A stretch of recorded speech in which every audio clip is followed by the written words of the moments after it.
Alrighty, folks. I'm glad you're watching Pisser's channel and mine to see both ends of the camera. Yeah, grind off that body filler.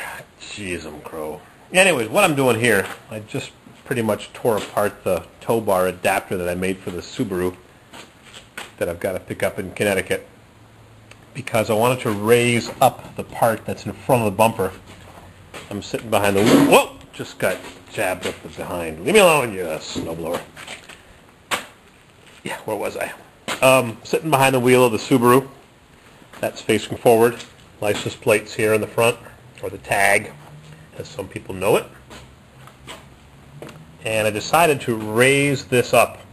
And I also flipped it upside down, but somebody else had mentioned you could put this up either way. You're right. I didn't have to cut it off to flip that over, which didn't even matter anyways because the bumper was here. Now what I've done is I've lifted this up instead of being on the face, and then I moved it back, of course, 1.5 inches, which is what the thickness is of this, the width of this steel. So I'm going to weld it there.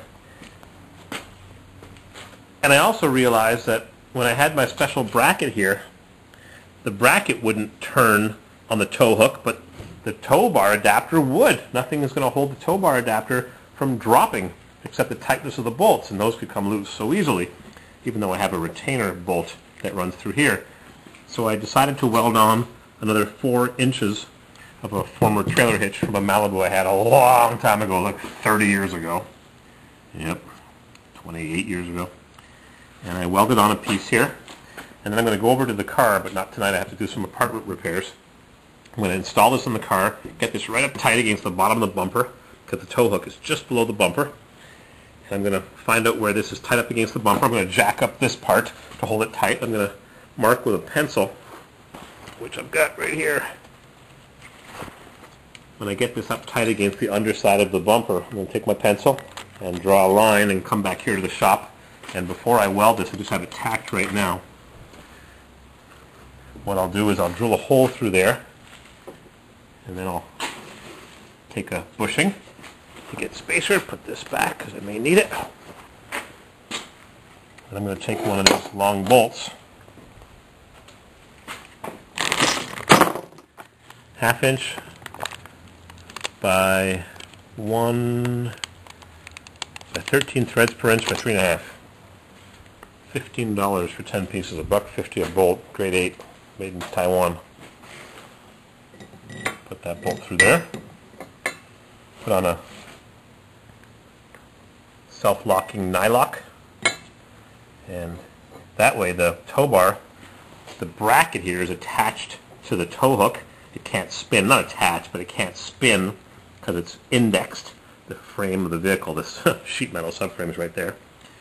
And then the tow bar won't be able to drop down and hit the ground, because otherwise what would prevent the tow bar adapter from just hitting the ground, except the vehicle that's in front that's towing it, which I'm not really wild about that idea, about this just being allowed to pivot. So this attaches it to the tow bar, and this bolts the two halves together, just like that, which I haven't done yet, as I mentioned previously. So, but I have to go back over to that Subaru and make sure that the front bumper is behind here. Otherwise I may have to extend this. I thought I made it long enough, but maybe not now that I've decided to raise this part because the tow ball is going to be up here. This is way down low. I'll be towing it obviously with a Suburban.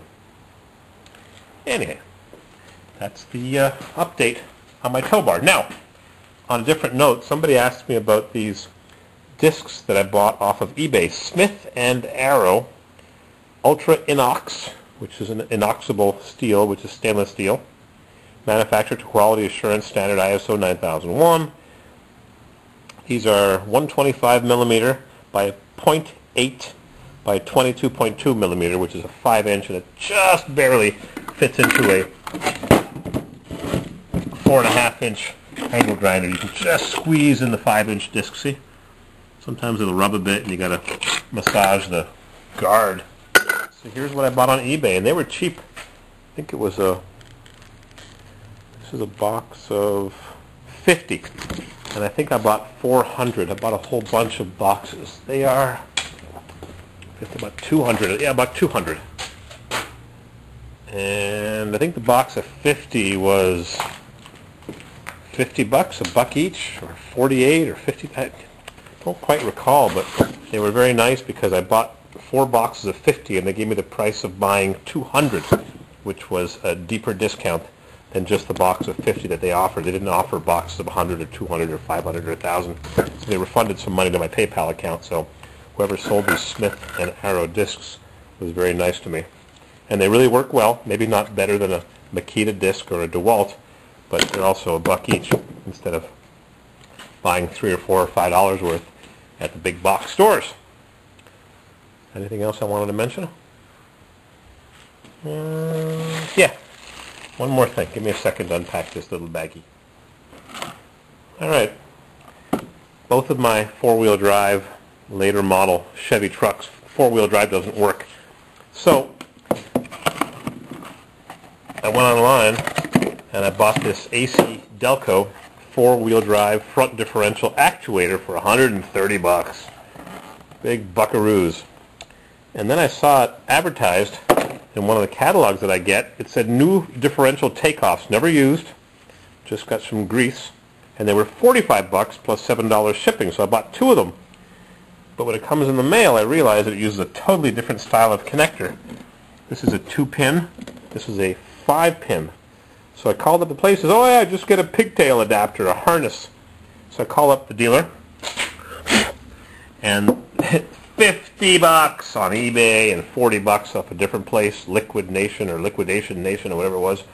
And the pigtail, you have to splice a brown wire in the interior by the shifter, and wow, it's getting awfully complicated.